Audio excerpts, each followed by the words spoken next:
last of it.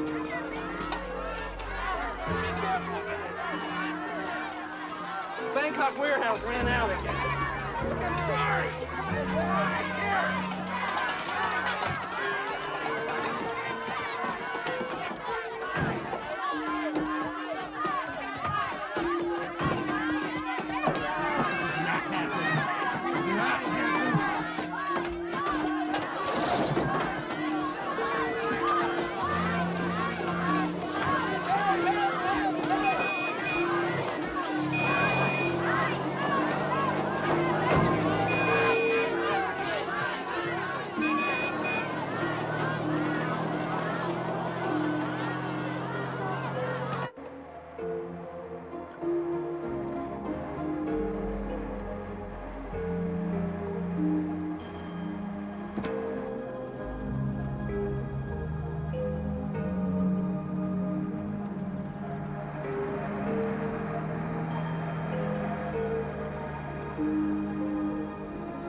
This incident has seriously jeopardized our operations here in Thailand. Incident? People are starving to death and bags of rice keep disappearing from the warehouse. You wouldn't know anything about that, would you, Hewitt? You're fired. You leave me no choice, Peter. We all have to play on the same team. Did you ever think about turning off that air conditioner of yours, Hewitt? Smelling some of the real air outside? Don't do that! No? Breathe it in, Hewitt. Diesel fumes, open fires, that's Asian. You are going to have a very hard time finding another job. You have lost all perspective, Peter!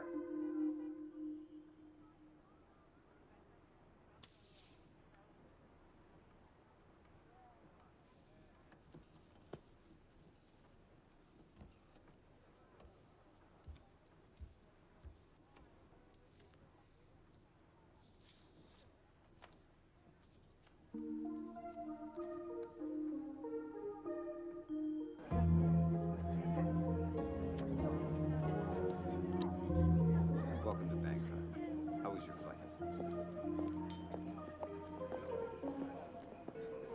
Let's meet the ambassador. I'd love to.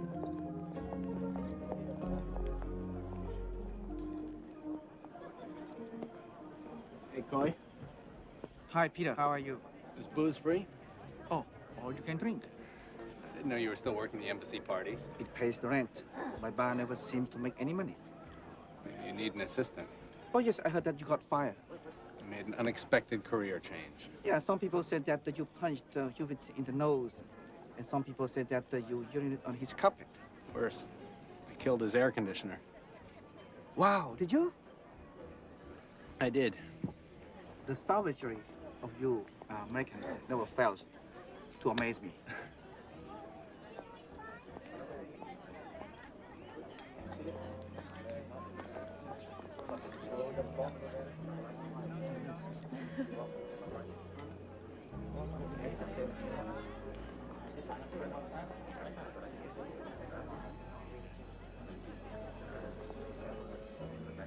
You picked the wrong woman once again. You are a genius for that, Peter. It must be your karma. Forget karma. I bet you $5 that she won't leave the party with you. 5 baht? How about 500? 500 baht. What the hell? You're on.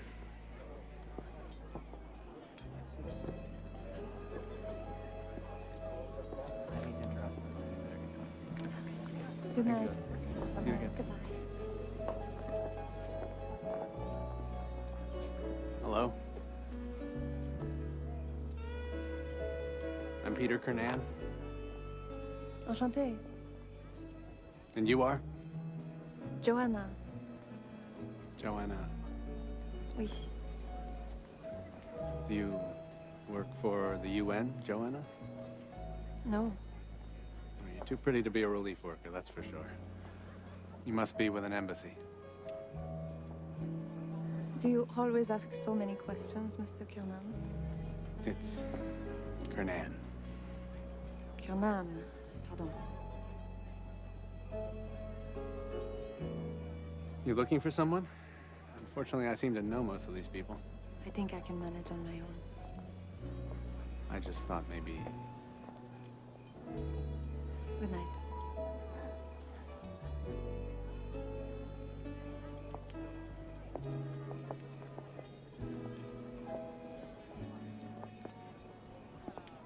I'm losing my touch. Maybe it's your breath. I feel like I've been lost in the jungle for the last 8 years. You must go home, Peter. Yeah. You know my grandfather? A fishman. Yeah. I got a letter from him a couple months ago. He's got a boat up in Seattle called the Nancy B. Finally offered to sell it to me at a good price. What do you think, Coy? You see me as a fisherman? It could be a nice life. At least an honest one. Do it then. Yeah, right. I can't even afford a plane ticket to Hong Kong. Not to mention the money I owe. Peter! Speak of the devil. Just the man I've been looking for. Hey, Carl. How's life at the embassy? The usual bureaucratic hell in triplicate. You lost your job. Yeah. Look, I know I owe you that money. It's Forget just... about the money. I know you're good for it. Come here. I need a favor. It's important to me. Sure, what? The witch. The one you've been telling us about? The one who predicts the future? Yeah? Take me there tonight. Oh, man. Come on, come on. Look, Carl, shouldn't you stay at the party and act like a diplomat? Screw diplomacy. It's the ambassador's party, and I put in my appearance. Maybe we should go tomorrow morning. He lives up by the Chow Praya River. It gets pretty dangerous there after dark. You're such an idealist. When are you going to realize that reality is what you make of it? If you expect trouble, take precautions.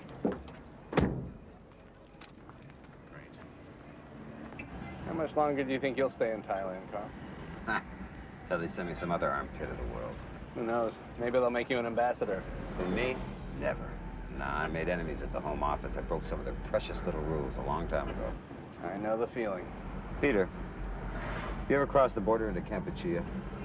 Yeah, for a couple of years. You go down the wrong road now, the Khmer Rouge will give you the gift of a bullet. Right between the eyes. There's an American running a clinic up there in the jungles, right? Francis Lebec. Yeah. I know the guy. He's a saint. Or a madman.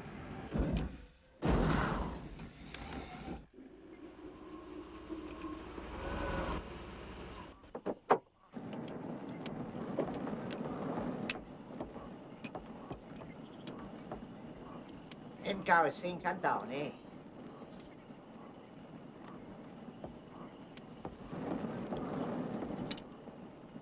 What's he making? He's a blacksmith from northern Laos. He makes sacred knives for the Hutchins. Go on, tell him your name. I'm Carl Pimler. I'm the first secretary of the Canadian Embassy. Tasu Sing Ling. Hudson. What do you say? Oh, it's kind of an insult. Tell me. He says you're a forest monkey who steals. Now ask him your question.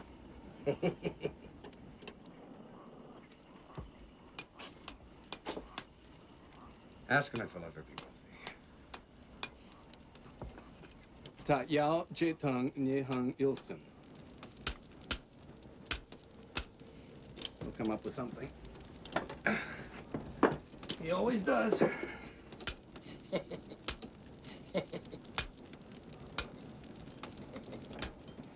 My wife arrived in Bangkok yesterday. Wife? Mm-hmm. I didn't know you were married. Yeah, she's been working in Burma with the Red Cross. She's got a truckload of medicine for that clinic your friend Lebec's running up in the jungle. Good luck to her. She's not going to find anyone to take her into Cambodia now. Sure she will. I've already told her you'll take it across the border. Very funny. Look, Peter, forget about Lebec. This is strictly a business proposition. We're going to trade the truckload of medicine to a Cambodian warlord for $1 million in gold. Gold? Carl, what are you talking about?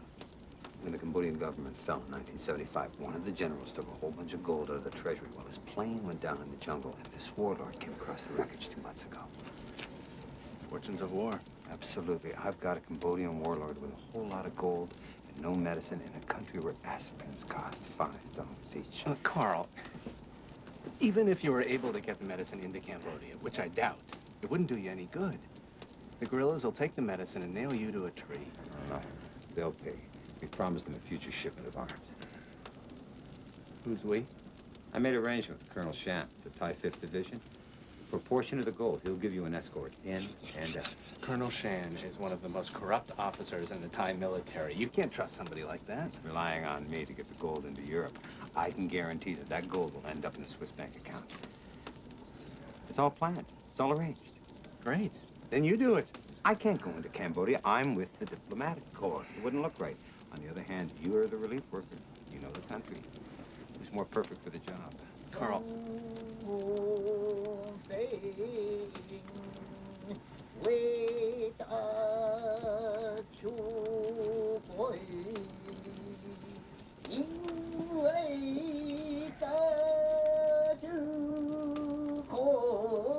Wanted to know if you were going to be rich? He says the earthworm's rich because he eats the dead.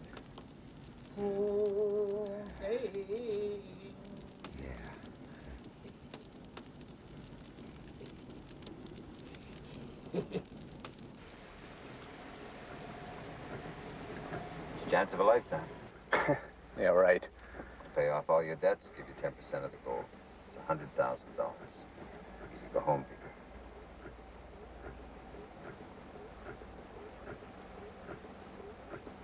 No deal. Unbelievable. Spend most of your life in relief work. What do you got to show for, huh?